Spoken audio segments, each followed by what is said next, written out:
There are a few key moments in this war about Western weapon transfers to Ukraine. First was HIMARS, then the tanks, and now finally Poland has done it with Slovakia. Poland will provide Ukraine with 4 fully operational MiG-29 fighter jets in the coming days. Another 6, which are currently being prepared for service, will be given to Ukraine by Poland within a year. Following this, the Slovakian government announced that it will give Ukraine MiG-29 fighter jets, 11 to 13 of them according to various sources. This breaks another psychological barrier in this war. The next barrier is Western fighters. You already know my take on Western tech versus Soviet tech, but I will go over it very shortly again. I've talked about many times about how people hype up the Western tech, the tanks and the planes. Let's talk about the F-16s, for example. I do agree that the F-16 is a better plane than its Soviet counterpart. But we cannot forget this war is a war of logistics. Ukraine already has MiG-29s. Their pilots know the plane. Ukraine has spare parts, the logistical chains have been set up. Of course Ukraine needs F-16s as soon as possible. But people hype up that plane forgetting to even mention about the repair factories, about the spare parts, about the extra training the pilots will need. Now, I'm not talking about against F-16 being transferred to Ukraine. I'm talking that we need to focus on the right things. We need to focus on where will these repair factories be built? Can Ukraine actually use the F-16 successfully, or will they be grounded because there's no parts to put in them? I understand logistics is boring. It's boring for me also compared to Abrams or Challenger or F-16. Fast, well-oiled logistic chains are what make these war machines, these Western platforms work. Without a working logistic chain, these platforms are useless. That's the harsh reality. I will end my take with the most important sentence so you guys get the right idea. I am all for Western equipment being transferred for Ukraine. Leopards, Challengers, Abrams and F-16s. I just want to bring out the logistic part. The fight for Bakhmut has received the most media coverage in the context of this war, and many analysts are debating whether Ukraine's stubborn defense of the city is the right decision in the long term. An article in the New York Times emphasizes that Ukraine is using too many large caliber artillery shells to defend the city, which could call into question the success of the Ukraine's planned spring offensive, as Ukraine's allies can currently produce less than what Ukraine is expending. Opponents of this view argue that after withdrawing from Bakhmut, Russian forces would continue their attacks towards Kramatorsk and Sloviansk, and it is not certain that fewer Ukrainians would die in these defensive battles than in Bakhmut, while also destroying other cities in addition to already devastated Bakhmut. Urban warfare is extremely difficult for the attackers, and in Bakhmut, Russia has made progress in areas with low-rise buildings or no buildings at all, but they are suffering major losses in large urban areas, where their advances have been halted. 2 days ago, Russian forces repeatedly attempted to attack from the south, but they were stopped at the residential district, where according to Ukrainian reports, Russian artillery fire increased several times over. To the north, the front line is currently stalled in the industrial zone, where Ukrainians also hold strong defensive positions. In the past several days, Ukrainians have destroyed 10 enemy command posts, 33 assembly areas, ammunition and fuel depots, 4 radar stations and 8 electronic warfare vehicles with artillery and missile strikes. The Ukrainian Air Force carried out 61 airstrikes on enemy positions during the week, and air defense destroyed 54 flying targets. Ukrainian attacks on air bases and ammunition depots deep in the rear continued. The destruction of 12 air defense systems, 6 radar stations and 16 electronic warfare vehicles in the last 2 weeks indicates Ukrainian intentions. It is assumed that the groundwork is being laid for the use of Air Force, including attack drones. I would love to see Ukrainian Air Force active again. Ukraine has grounded most of their planes for most of the time in fear of losing them, but we see increased activity in destroying Russian anti-air capabilities. Maybe Ukraine will bring back Bayraktars and fighter jets. I-5 if you want to see them. My friends, now we're getting juicy. You're gonna love this. The International Criminal Court, or the ICC, has issued an arrest warrant for Russian President Vladimir Putin. My god. As much as I understand it, this means if Putin visits any of the countries that recognize the ICC, he will be arrested like any other criminal. Damn, I would love to see that. The court alleges he is responsible for war crimes and has focused its claims on the unlawful deportation of children from Ukraine to Russia. It says the crimes were committed in Ukraine from 24th of February 2022 when Russia launched its full-scale invasion. Here is a list of countries that recognize the ICC and therefore are obliged to arrest Putin when he visits. The list is long and Putin can never visit these countries again. Basically, this move will take away the Russian president's option to travel internationally. Of course, Russia does not recognize the ICC, but it's so weird to think that you can give out a warrant of arrest for the leader of the biggest country in the world. Imagine two common police officers just arresting him as soon as he steps off the plane. Of course, they would have to get through his security and stuff. We'll get to it when we get to it. There has come out a video about the downing of the United States MQ-9 Reaper drone by a Russian Su-27 military aircraft. We can see how the Su-27 drops fuel on the drone, and if this is an accident, then I'm an alien. This is deliberate. Russian propagandist Solovyev expressed extreme disappointment in the incompetence of the Russian military pilots in transferring fuel to the drone, as their attempts did not lead to the intended results despite repeated efforts. Damaging the drone with a military aircraft through physical contact could ultimately prove costly for Russia. It remains to be seen whether this will result in an additional deployment of 100 Bradley infantry fighting vehicles, F-16s or something else entirely. But it is clear that the United States will not let this incident go. Following the incident, the US sent a new drone to the same region, but according to CNN, there are serious discussions among the US military personnel about whether it is worth continuing to conduct reconnaissance flight with drones in this manner, or if necessary intelligence can be gathered via spy satellites. For now, reconnaissance flights will continue. Western tech is arriving in Ukraine every day. This also means United States APCs. In this video you can see Canada sending another batch of Leopard tanks to Ukraine. Some people have misunderstood my take on the Western tanks, and it's the same with planes. I think Ukraine needs all of the tanks it can get at the moment, but I am pointing out in every video how people hype up the Western tech, forgetting that this is a war of logistics. Without working supply chains and spare parts, these tanks will simply not be able to take part in battle. So we should not hype up the tank supplies, but focus on the repair plans, spare part manufacturers and training of the troops. All of the boring aspects of the tanks. Fighters of the 71st Jaeger Brigade defend the city of Chasiv Yar in Donbass, preventing Russians from cutting the supply line to Bakhmut. This video is translated by War Translated Dimitri, link in the description below. We're gonna watch the entire thing. Chasiv Yar. I didn't show it, I'm sorry, but Chasiv Yar is right next to Bakhmut. It's like the sister city of Bakhmut, basically. They're one of the strong points responsible for keeping the supposed encirclement open.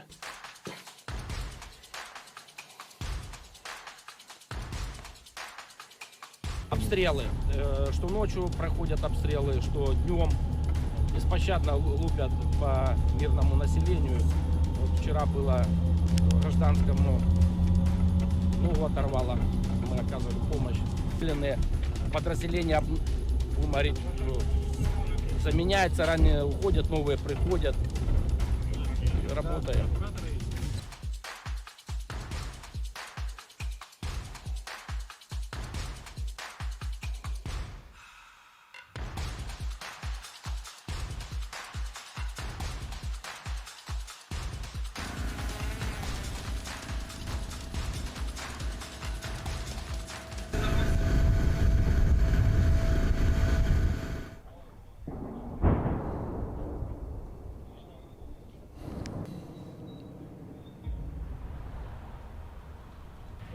Різні завдання бувають.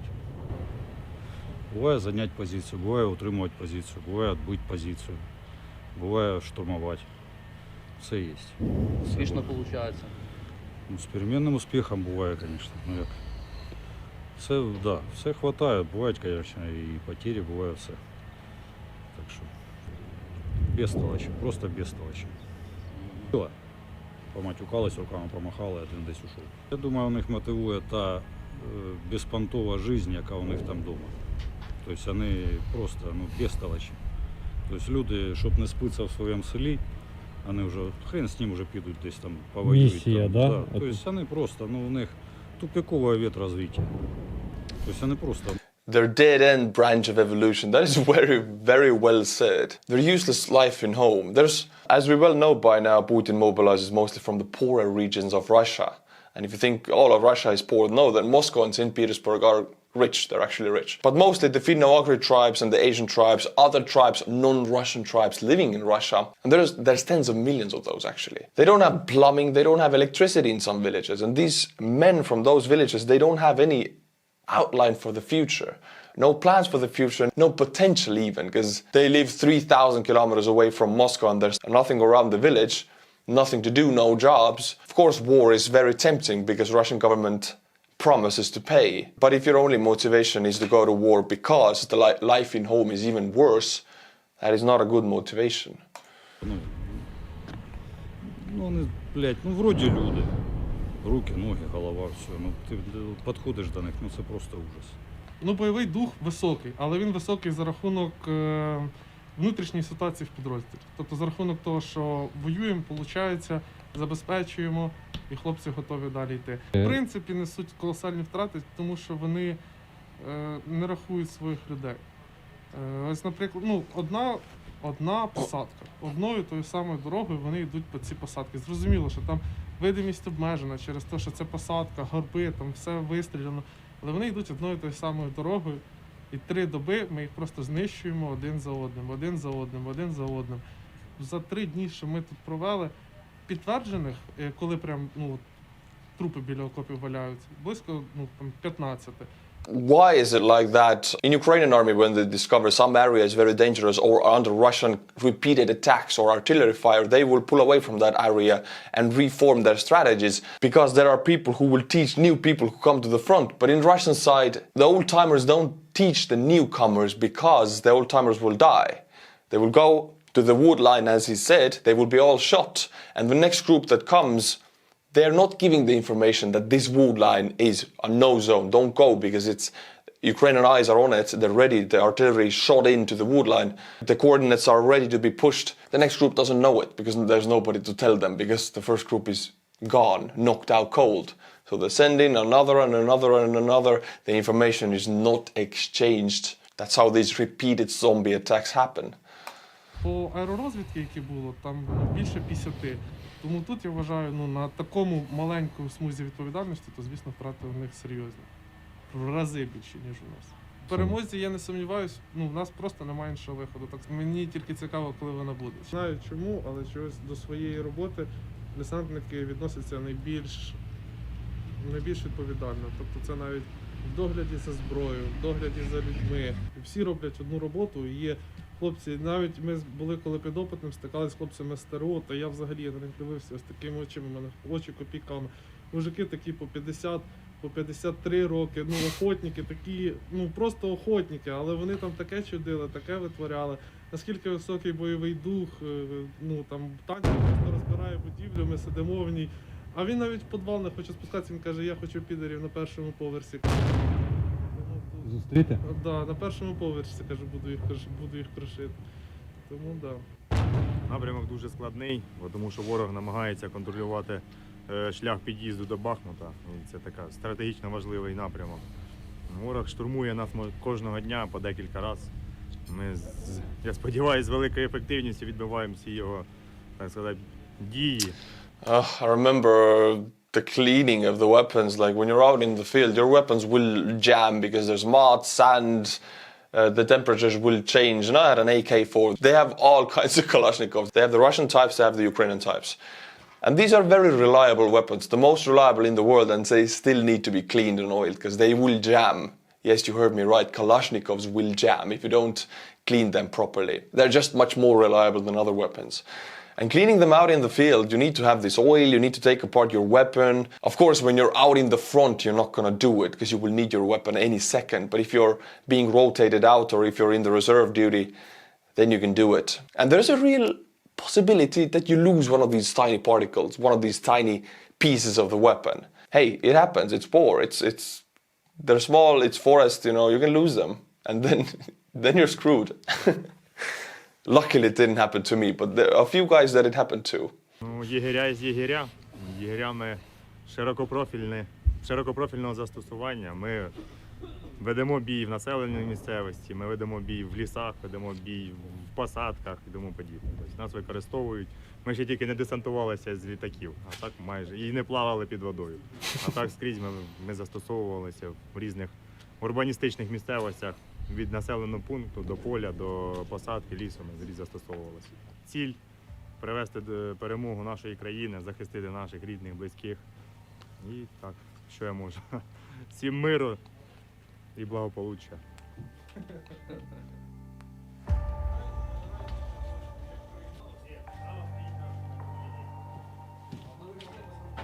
предпочитають в основному ходити пішком. Думаю, це воно на пам'ять буде. Це що? Жетон, блядь. Багато там жетонів. Ну, у нас 2. Було, блядь, їх знищено штук 7. You can see Coke here, and I'm not sure if this is Fanta, but this is Coke, obviously. And in the forest or in the let me be clear: I've never been in war. I've never been in real battles. I was just a conscript for 8 months. So in my experience, when I was in the forest for like the 3rd week, and eating, you know, the dry meals you get in the forests, you don't get the hot meals. You know, the packaged meals like the U.S. military eats, basically. And then somebody has a bottle of Coke left.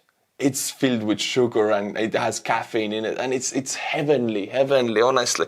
Somebody has chocolate or anything like that. So this Coke here, if there's war and somebody could make a supply chain that includes Coke every day, I mean the drinkable Coca-Cola, that's not Coke, that would be so good. I shouldn't advertise Coke like that. Тобто це хлопці, які стояли на позиції, які мають відпочити? Так. З позиції.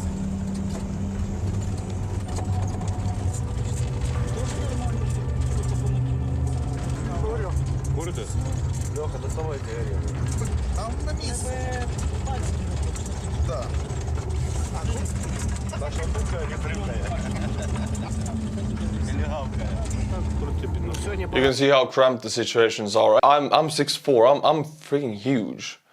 And every time in a vehicle like that or in a G-Wagon, like I was sitting always like that, my helmet against the ceiling and both radios here like that, and I was like writing stuff down my entire 8 months, you know. And I was so glad to get out of that vehicle. And they are also really cramped, you can see. Не було. Пока не было. It's a good day, no wounded.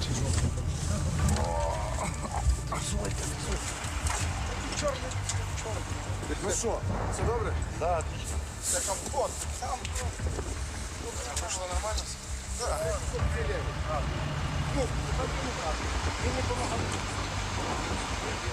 Перші дні було дуже тяжко. Приїхала повністю кулеметна група всім складом. Ми по групі строти. Ну, поки це все налагодили, зійшли на позиції. То було тяжко. Зв'язь толком не працювала. Потім поставили вже ретрик, вже все налагодилось. Під'їхали.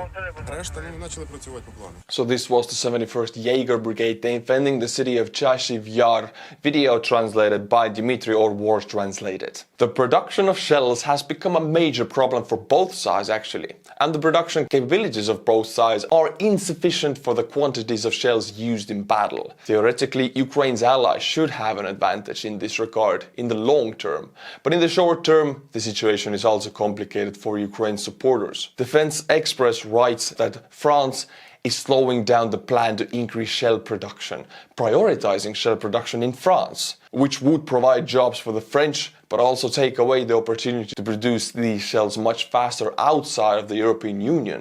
Thus, by doing so, France is not prioritizing Ukraine's interests, but rather its own. However, the production of shells is being counted every day, as a considerable amount of artillery shells must be in stock in case of major battles, as they are used much more in offense than defense. My friends, in February I did a fundraiser to buy 5 trucks for the Ukrainian army with the 69th Sniffing Brigade. In this video you will see the 3rd truck being delivered to the 24th Brigade of the Ukrainian Armed Forces. Here's what they had to say about it. Дякую Артуру Рехі за те, що він отакий от чувак, за те, що допоміг нам, за те, що показав силу, міць і таке, знаєте, справжнє побратимське плече країн і народів, які хочуть перемогти ці Макшанські ігри. Да? Дякуємо всім причетним. Дякуємо за те, що ви нам допомагаєте, наближаєте нашу спільну перемогу. В цьому році ви обов'язково побачите. Прапор нашої бригади передамо цим козакам. Тут слова і гасла нашого командира: слава здобувається лише в бою. Бережемо Україну, допомагаємо Збройним силам України, і перемога буде наша. Слава Україні! Героям слава! Also 69th Brigade, NAFO, link in the description below, also in the end screen of this video. My friends, I will now read you 5 Patreon names. I haven't included many sponsors on this channel, and I can only do that because of the Patreons. So if you like my channel, and if you want me to continue doing it, become a patron, link in the description below. Tier 10 and above, and I'll be butchering your name. Toomas Rask, Kaptain Kronik, Pilaroni, Tarren Pusk, Walter Strömberg. Thank you to these 5 Patreons. Until my next video, my friends. Slava Ukraini.